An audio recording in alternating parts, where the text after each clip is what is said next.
What's up, y'all? Clean Cuts the One, back with another video. Got stuff I gotta do, but check it out. Because I had some time, wanted to go ahead and put up a video. I think I'm gonna start a series called The Successful Shop Seminar. Something like that, I don't know.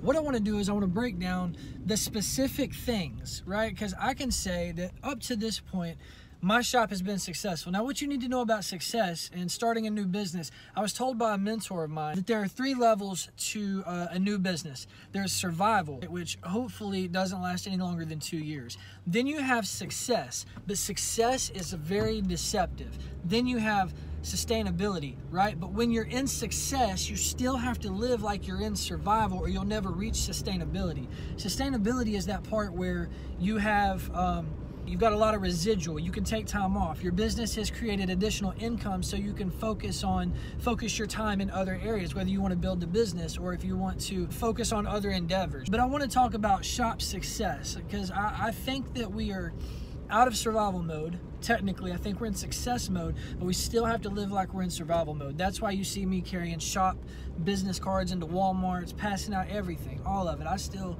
do all of that. One of the first things that I want to talk to you guys about is client acquisition and retention, right? Because you can get somebody in your chair, but if you don't do what it takes to keep them in your chair, then obviously they're going to go somewhere else. So how do I get clients? How can I get people to come and sit in my chair? My first answer, right?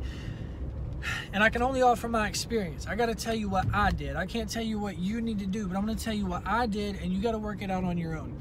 Because I know that there are some laws in some states that restrict different things. Look, this is what I did. Free haircuts.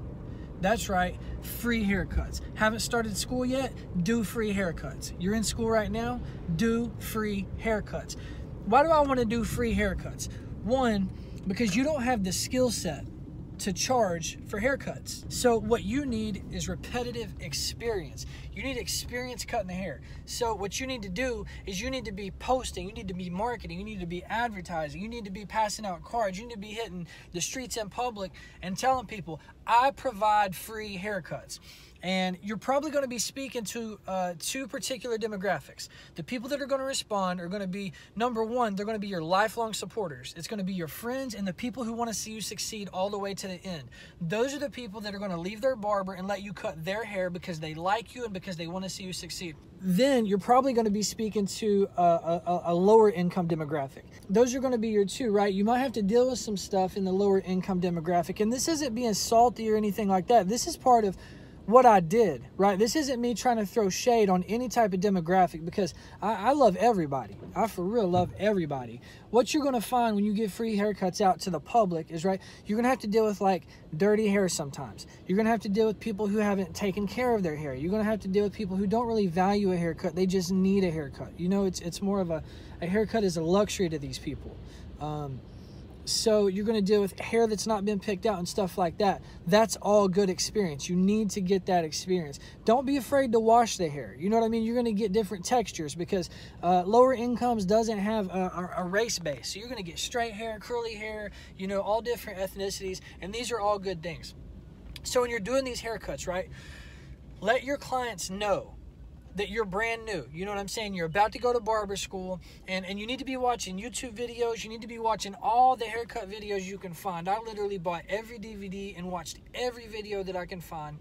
And you're just going to start practicing. And here's the thing, you're going to make mistakes. The cool thing about doing free haircuts, right, is that when you make mistakes, the people didn't really have a high expectation. Your friends already knew that you've never cut hair before because they know you. And the people who are sitting down in your chair, they don't have a high standard for what's expected because the haircut is free. They need a haircut. They just need their hair to be shorter. So this is an opportunity for you to practice new techniques. It's an opportunity for you to practice customer service, right? Even on the free haircuts and in the lower income demographic, you still need to be exercising a professional countenance. You need to be practicing customer service and acting like what you want to be. And what will happen is repetition will kick in. You'll start to get experience with these haircuts and people will start to see your growth. When you advertise free haircuts and your haircuts get better, what you're going to find is that people tip. They leave money.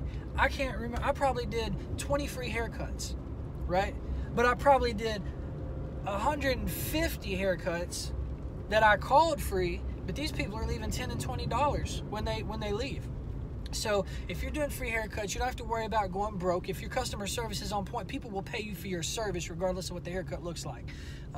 You're also going to mess up. Shout out to my man Sean McComas, who sat down in my kitchen, told me that he wanted just enough hair on top to comb over. I hit him with a number 4. You can't comb over a number 4 because it's not long enough. My man, this is one of my friends. He said, that's all right. He said, I've been threatening to cut it off anyway. It was cool, man. So client acquisition and retention, the first step for that is you need to be doing free haircuts. If you ain't got time to do free haircuts, if you think you're worth more than free haircuts, or if you think you're above free haircuts, then that's probably an indication that you need to look at your whole business model, because we are leader servants. We are professional servants. Our job is to serve. And if you can't get with doing a free haircut because you think you're better than that, then my business model ain't gonna work for you. I don't know what you're gonna do because it's not what I did. But anyways, I hope this helps you guys out. I hope you take this information seriously, and I'm gonna come soon. Let me know what y'all think. Successful Shop Seminars. Good title? Bad title? I don't know, man. Just look, whatever you do, know that, number 1, I didn't just wreck my car. Number 2, I'm coming through with new content, so I want you to go ahead and like, hit the thumbs up, hit this subscribe button, because we're just getting started all over again. Let people know Clean Cuts the One is back. I'm going to show you guys what I did. We're going to have some conversations, too. I'm going to have to talk about some stuff that happened along the way that I've been avoiding talking about because I care what people think about me.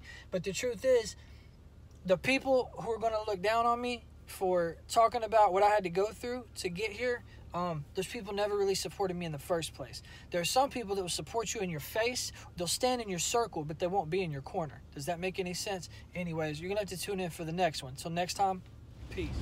Real quick, pulling up to the shop. Let's see what they got going on in here. Rainy day, Thursday. Let's see if they got some cuts.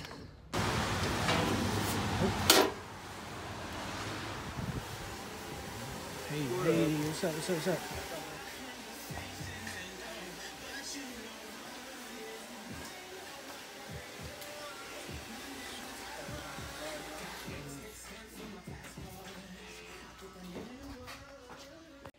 All right, about to cut these checks, cash them, and then I gotta get to work at 1. Peace.